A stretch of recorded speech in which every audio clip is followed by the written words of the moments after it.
એવું શું અમારામાં છે? આજે છાપાવાળાએ લખ્યું કે કેશુભાઈ ને ગોરધનભાઈ આજે એક મંચ ઉપર આવવાના.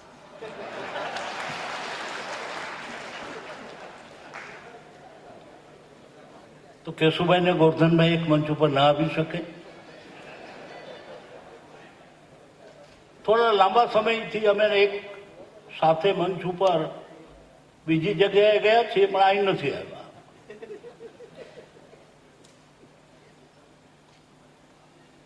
આ ન્યૂઝ બને છે. ઘણું સહન કર્યું છે, ઘણો પરિશ્રમ કર્યો છે, ઘણો તુચ્છકાર સહન કર્યો છે, ઘણું બધું દુઃખ બેઠું છે. આવતીકાલનો સૂરજ અંધારું છે. અંધારું ઘોર જ્યારે અંધારું આવે છે ને, તો ત્યાર પછીનું કાર્ય છે પ્રભાતનું દર્શન, સૂર્યનો ઉદય. આ ઘોર અંધારું ગયું છે, સૂર્યનો ઉદય થયો છે. ઘણા બધા સમાજના, અને ખાસ કરીને પાટીદાર પટેલ સમાજમાં હું જતો હોઉં છું, મને બોલાવે છે તો જાઉં છું. અને ગયા પછી એમને સાચી સલાહ આપું છું.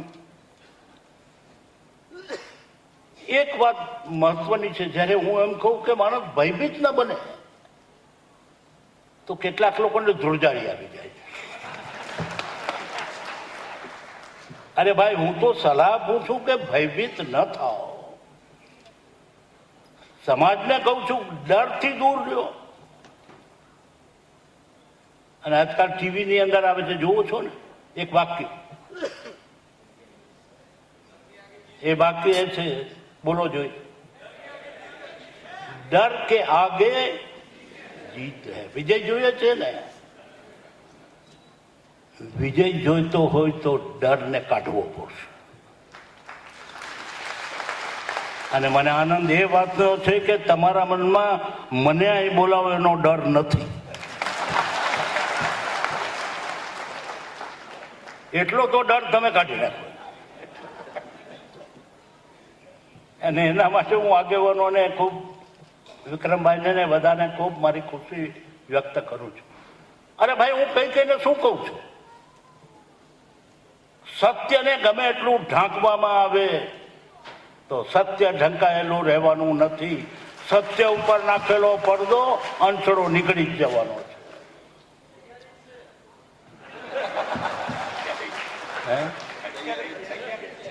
તૈયારી છે, અંચળો નીકળી જવાનો. આ આખી સ્થિતિની અંદર જયારે હું એમ કહું છું કે વિજય, વિજય એટલે સફળતા, જીત એટલે વિજય, વિજય એટલે સફળતા. જીત એટલે ક્રિકેટના મેચમાં આપણે જીતવું નથી.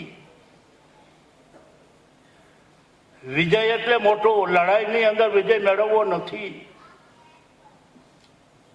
સફળતાનો મોટો અંચળો ઓઢીને આપણે ફરવું નથી. વિજય એટલા માટે જોઈએ છે, સફળતા એટલા માટે જોઈએ છે, જીત એટલા માટે જોઈએ છે કે સત્તા એટલા માટે છે. સત્તા એક જાતની તલવાર છે. આ તલવાર મારા હાથમાં આવી હતી, મને રાતના ઊંઘ જ નહોતી આવતી. આ તલવારનો જો આપણે ઉપયોગ ન કરીએ ને ખીટીએ થીંગાડી દઈએ, તો જ્યારે ધીંગાણું થાય તે વખતે ખીટીએ થીંગાડેલી તલવાર લેવા જાતામાં કંઈક લોથ પડી જાય. આ તલવારને તો તાણીને રાખવી પડે. લોકોના દુઃખ, દર્દો, મુશ્કેલીઓ એને કાપવા માટે થઈને સત્તા એક તલવાર રૂપ હથિયાર છે. તમે સમજો છો. હમણાં પરિવર્તનની આ વાત થઈ છે, પરિવર્તનની વાત થઈ છે. સમજદારીથી બધો વિચાર કરો, આગળ વધો. અને કોઈ અત્યારની સ્થિતિમાં હું તો એમ કહેતો કે સૌરાષ્ટ્રમાં કે પાટીદાર સમાજ ભયભીત છે, પણ છેલ્લા 4 દિવસના અહીં છાપામાં વાંચું છું ને, હવે હું એમ કહીશ કે આખું ગુજરાત ભયભીત છે.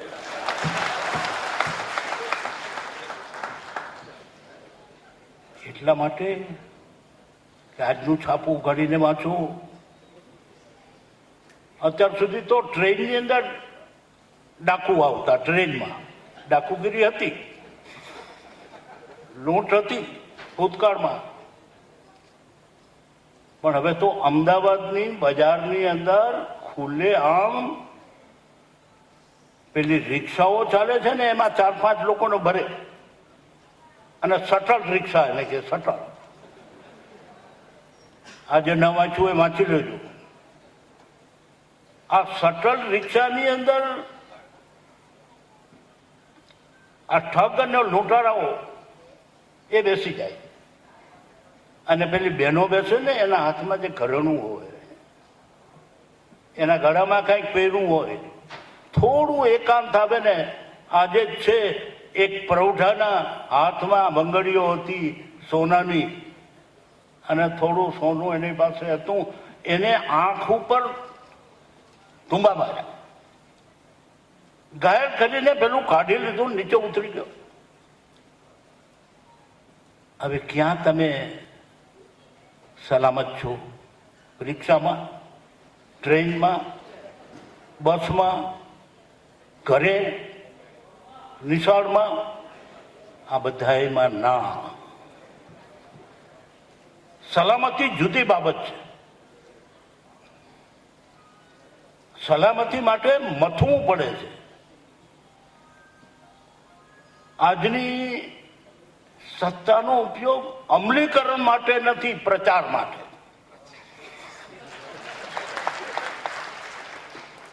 હું હમણાં 4 દિવસ પહેલા જુનાગઢ જિલ્લામાં હતો, ગાડીમાં જતો હતો. સોમનાથજી જવું હતું, કેટલાક કાર્યક્રમો હતા. સોમનાથ ભગવાનનું જે ટ્રસ્ટી મંડળ છે એનું હું ચેરમેન છું. તો બસની લાઈનો હતી, બસની લાઈન, આપણી એસટીની બસ હોય ને, બસની લાઈન. એક જગ્યાએ નહીં, 4 જગ્યાએ એવી લાઈનો મને મળી. એટલે મને પૂછવાનું થયું કે આ બધું શું છે? આ લાઈનો લાઈનો, ખાલી બસ, આ ખાલી બસ. તો કોઈએ મને કહ્યું કે આવતીકાલે અમુક જગ્યા ઉપર જે સંમેલન છે ને સરકારી, એમાં લોકોને લાવવા માટે છાપાવાળા લખ્યું બીજે દિવસે કે 600 બસો. બસ આવે, લોકોને લઈ આવે, સંમેલન થાય, સંમેલન થયા પછી થોડા ખાણીપીણી થાય, ખાણીએ થાય, પીણીએ થાય.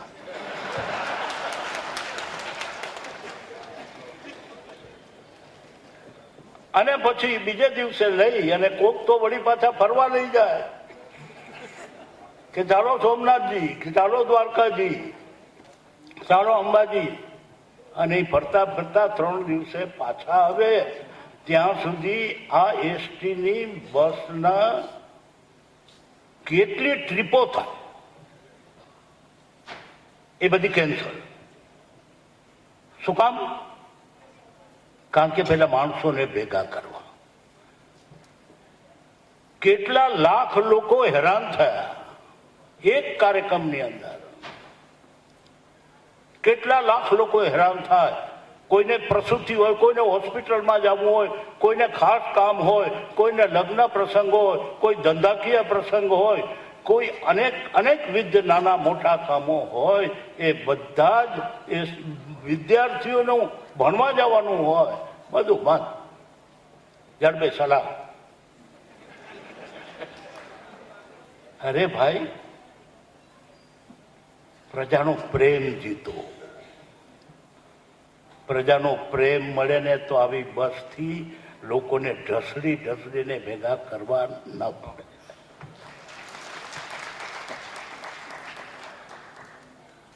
તમે તમારામાંથી કોઈએ હરકિશન મહેતા એની પુસ્તક છે નહીં,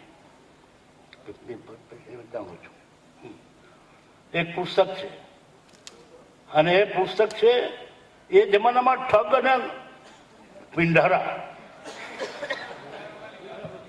પિંઢારા ને ઠગ માણસને કેવી રીતે ઠગતા હતા.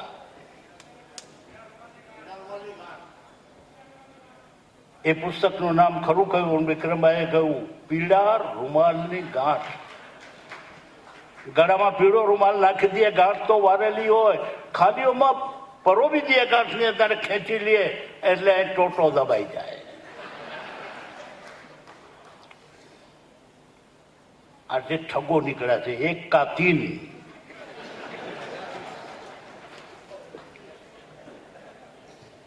આમાંથી ફરી પાછા ઠગોને જાળવનારા મહાઠગો પણ છે.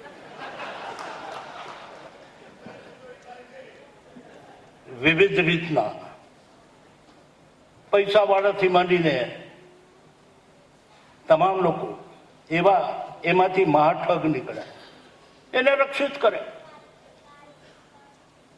આનાથી પ્રજા, ગુજરાતની પ્રજા ભયભીત છે. હું પોલીસ વાળાને કહીશ કે પ્રજા પ્રેમથી તમને ઘણું આપે છે. પોલીસ વાળાને ઉપર સત્તાવાળા લોકો છે અને આ પોલીસ વાળાને કહું છું કે ભાઈ તમે માગી કે સારામાં સારી અમને પોલીસ ચોકી આપો, તો લોકોએ ફંડ કરી અને સારી પોલીસ ચોકી આપી. કેટલી બધી જગ્યાઓ અથવા ફર્નિચર આપો તો ફર્નિચર આપો. અને હવે આ જે છાપામાં છે, જે આનું કહ્યું મુજબ કે 8 જે લોકો બંધ કરીને બહારગામ ગયા હોય એવા 8 ફ્લેટોના તાળા તૂટ્યા. 4.5 લાખ રૂપિયાની બીજી જગ્યાએ લૂંટ થઈ અને ત્રીજી ચોથી જગ્યાએ પેલા આરોપીને મેજિસ્ટ્રેટ પાસે લઈ જતા હતા ને, 3 ખૂનનો આરોપી, ટ્રિપલ મર્ડરનો આરોપી, એ પોલીસ વાળા પાસેથી છટકીને ભાગી ગયો. તો અમે તમને પોલીસ ચોકી શાને માટે આપી છે? હું ચેતવું છું અને ચેતવું છું એ કે પોલીસ વાળા તમારે જે જોઈતું હોય પ્રજા હજી આપશે, પરંતુ આને ઝેર કરો, આ પ્રજાને ભયભીત કરનાર અને લૂંટનારા ઠગો, આ પિંડારાઓ જે વધુ પડતા ફાલી ફૂલી નીકળ્યા છે, આ એને ઝેર કરો, એને પકડો, સજા કરાવો. હાલી મવાલીને પકડીને વાતને ટાળી ન દો. અત્યારે તો ફેશન ચાલી છે કે કોઈ પ્રજાનો ઉશ્કેરાટ ઉભો થાય ને એટલે બેને શાંત કરવા માટે અમે અમુક લોકોને પકડી લીધા છે, હાલી મવાલીને. કોર્ટમાં બધા છૂટી જાય. જેનું ખૂન થયું છે, જેનું લૂંટાયું છે, જેને મુશ્કેલી પડી છે, એમને ન્યાય ન મળે. એટલા માટે પોલીસ વાળાને હું કહું છું કે ભાઈ અમે તમને આજી આપશું, પણ આપ્યું છે એનો જો યોગ્ય નહીં ઉપયોગ કરો ને, બિલ્ડિંગો મોટા મોટા, તો અમે તમારી પાસે અમે આપેલી ઈંટે પાછી લેવા આવશું તમારી પાસે. કરો કામ. આ કામ કરવાની જરૂર છે. સમાજને પરિણામ જોઈએ છે, વાતો નહીં. પરિણામ જોઈએ છે. ગરીબી હટે કેમ? મુશ્કેલીઓમાંથી બહાર કેમ નીકળે? એમ કહેવાય છે રટણ કે આ સદી જ તો ભારતની સદી છે, પણ એ ભારતની સદીની અંદર ગરીબોની સંખ્યા વધતી જાય. હમણાં ગોરધનભાઈએ કહ્યું એ મુજબ અમુક મર્યાદિત લોકો પાસે પૈસાનું કેન્દ્રીકરણ થતું જાય અને આપણે એ જ રફતારથી આગળ જતા જાય તો એવી ભારતની સદીની ગૌરવ ગાથા ગાવાથી ફાયદો શું છે? અમલીકરણ કરો. અમલીકરણની જરૂર છે અને પાંગડા હાથોથી અમલીકરણ નહીં થાય. મેં કહ્યું ને તલવાર ઉપાડી, મને ખબર છે આ સત્તારૂપી તલવાર ઉપાડી, મને ખબર છે. પાંગડા હાથોથી આ તલવાર ઉપડશે નહીં, હાથમાંથી હેઠી પડશે. લોકોના દુઃખ દર્દો દૂર કરવા માટેની સત્તારૂપી આ તલવાર છે. આટલું બસ છે. હવે ઘણું બધું કહ્યું છે તમને, કોઈને ન ગમે એવું કહ્યું છે, પણ સત્યને ઢાંકા જ કરવું, દબાવ્યા જ કરવું. હકીકત છે એ નજરે જોતા હોય અને છતાં ના ભાઈ ના, આપણાથી એ ન થાય. પ્રજાને ફરીથી હું કહીશ, આ ગુજરાતની પ્રજાને, અને હું એટલું કહીશ કે માત્ર પાટીદારો નહીં, આખી ગુજરાતની પ્રજા વિવિધ રીતે ભયગ્રસ્ત છે, ભયભીત છે. એવા બનાવો છે, કેવી રીતે દબાવાય? એક અધિકારી સારું કામ કરતો હોય પણ કાબુમાં પોતે નહીં કે એમ ન કરતો હોય અને નિયમ મુજબ કરતો હોય તો એને ફેંકી દેવામાં દૂર. ઉચ્ચ કક્ષાનો અધિકારી ઘેટા અને ઊનનું કોર્પોરેશન છે ને, આ એમ અરે કોઈ શરમ કોઈ આપણામાં છે કે નહીં? અને જો આજનું છાપું ઉગાડીને વાંચો કે આણંદની કોર્ટમાંથી એવા જે આરોપો મૂકાતા, એ અધિકારી જે સારો હતો વર્ષોથી એના ઉપર આણંદની કોર્ટે એને સાવ નિર્દોષ રાખ્યો.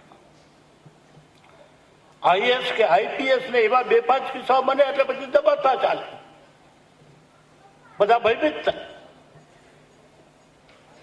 ભયભીતતાનું આખું મોટું લિસ્ટ છે મારી પાસે, અને તમે ભયભીત નથી ત્યારે ફરીથી અભિનંદન આપો. આગળ વધો, આપણે એક જ છીએ. આ દેશને આગળ વધારવાનો છે, ભવિષ્ય આપણા દેશનું ઘડવાનું છે. અને તે વખતે સરદાર વલ્લભભાઈ પટેલના શબ્દો જ હું તમને કહું છું, કોઈથી ભયભીત ન થાઓ. ડોક્ટર આંબેડકરજીએ આપણને વ્યવહારમાં કહ્યું છે, પોતે બતાવીને કહ્યું છે, કોઈથી ભયભીત નથી થયા. આ છે આપણા આગેવાનોનો સંદેશો. એ સંદેશાને આપણે ઉતારીએ. ભણાવો, ઉચ્ચ કક્ષાનું ભણાવો, પેટે પાટા બાંધીને ભણાવો.